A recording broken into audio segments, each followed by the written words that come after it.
Welcome back to Great Day. Our next guest is known for her leadership, community involvement with the Houston Livestock Show and Rodeo. Overall, she's just a great philanthropist in our city. But now Zane Carson Carruth is turning the page and adding new chapters, from boardrooms to bedtime stories, with her children's books, World's First Tooth Fairy series, and Abela and the Haunted House. She's inspiring young readers with friendship, family, and a can-do spirit. Good morning. Good morning. Oh, Zane, okay, so you're the vice president of the Carruth Foundation, which we know so many organizations have benefited from, and so thank you for that philanthropic heart, because it does not happen with, I think sometimes we have in our mind that government does it all. It doesn't do it all, can't do it all. Yeah. People like private sector, yes. Private sector for real. All right, you serve on several boards, the SPCA, Animals Are Close to Your Heart, Theater Under the Stars, and you also served as First Lady of the Houston Livestock Show and Rodeo. Yes, that was a lot of fun. Yeah, and that one, what drove you there was obviously one of those things was caring about kids, right? Yes. And the scholarship program. All right, you grew up in El Campo, down the street and around the corner on my way to Edna for hunting season. I certainly know where El Campo is. Small farming community. Yes, rice farming capital, I say, of the world. But we'll just go with that. Yeah. The small farming community. But when we say small community, oftentimes when I meet authors who grew up in small communities, writing was much more important to them because they had the solitary time to do that. Yes. And they promoted that a lot in school growing up. And one of my teachers planted the seed because I wrote a little story about a frog, and she goes, "This is very good." And so I carried that with me my entire life. Yeah. What did you want to be when you grew up? What was your thought? I only wanted to be an attorney. Yeah, okay. Not a writer, but an attorney. I only wanted to be an attorney. Like, what's that, right? But again, the importance of planting that seed. When did you finally decide to put pen to paper and take writing seriously?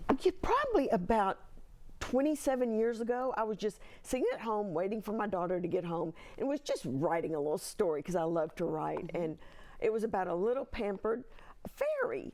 And I thought, well, this sounds like my daughter, very pampered, very prissy and adorable.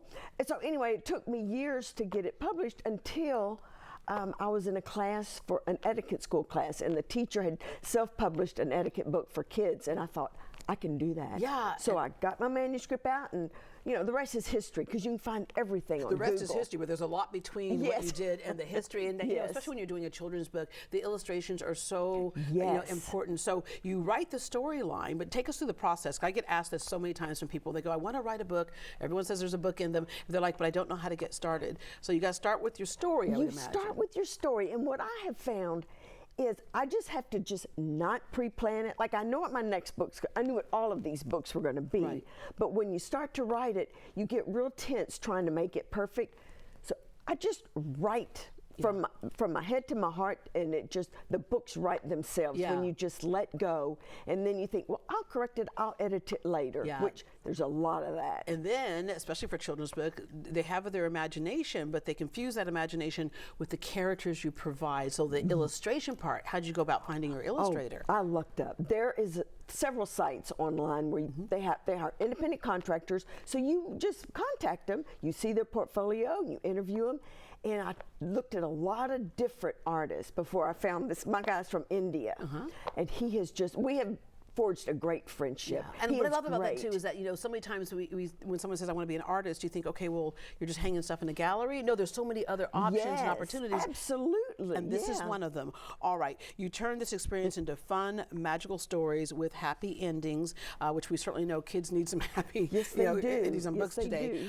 Your other books that you have here, take us through the series. Well, the first one was The World's First Tooth Fairy Ever, the one I just wrote on that little spiral notebook. And as I was writing, I thought, this could be the story about a tooth fairy. So then it became one, and then I wrote, when she started a tooth fairy school, because all the other fairies wanted to do that. School. That was fun, and people want to know, well, where do they get their tooth? Where do they get their money? Yeah. It's all in the book. Because I want to know where the tooth fairy got her money. Tooth fairy school. Oh, and then We have other series here. Well, this is the last one, the haunted house. Yeah. This was a fun one to write. But then there was one where she got a new hairdo, and that was, remember the day, not, you might not, but we used to get home perms. Oh, no, trust me, girl, I had a relaxer up in my hair. Yeah, I remember those days, yes. Yeah, so then Bella goes to the rodeo. This was when my husband was chairman of the board, and I did a lot of research on Leon Coffey, who was the greatest, bravest bullfighter man. So that was that one. And then we have a racehorse who got an abscessed tooth. Aww. And I thought, that's perfect. Who can fix an abscessed tooth? But we see so many glimpses of you in there. You mentioned the rodeo part, but you also have a great love for animals, and so you have the horse in there as well. But all things that kids can connect to, and at the end of the day, you're just inspiring them, and to be kind to each other, to recognize that the world is bigger than where they are.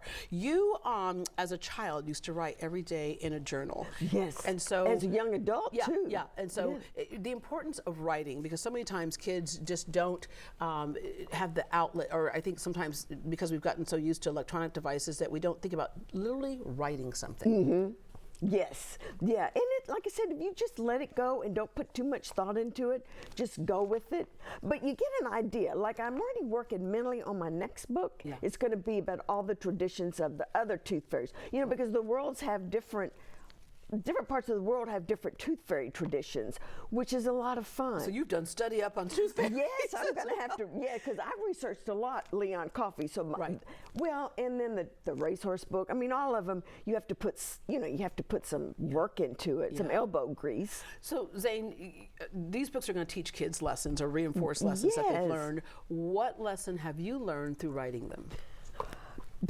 Probably one of the most fun things is, you'll be talking to somebody and they'll say something really clever, and then you think, oh, I'm going to put that in my next book. Yeah. You just learn to listen and pick up things like that. Like, my husband's very clever, and my daughter and my grandsons, and so a lot of these books have their quotes in them.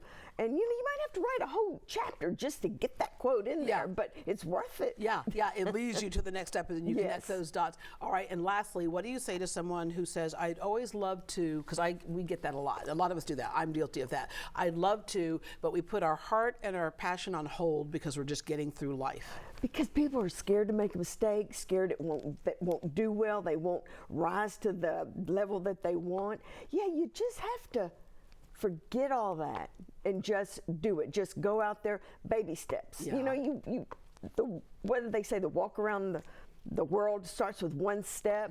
So it just starts with one step. Yeah, I love these books. My son's 21. I don't know if he'll let me sit down and read them to him, but I love the books. They make me happy, and so I encourage parents, when you're looking for books, this is a great series to have, and it's fun, and there's familiar things about Houston in here as well. Thank you so much. I'll see you at rodeo time. Oh yeah, I'll be there. All right.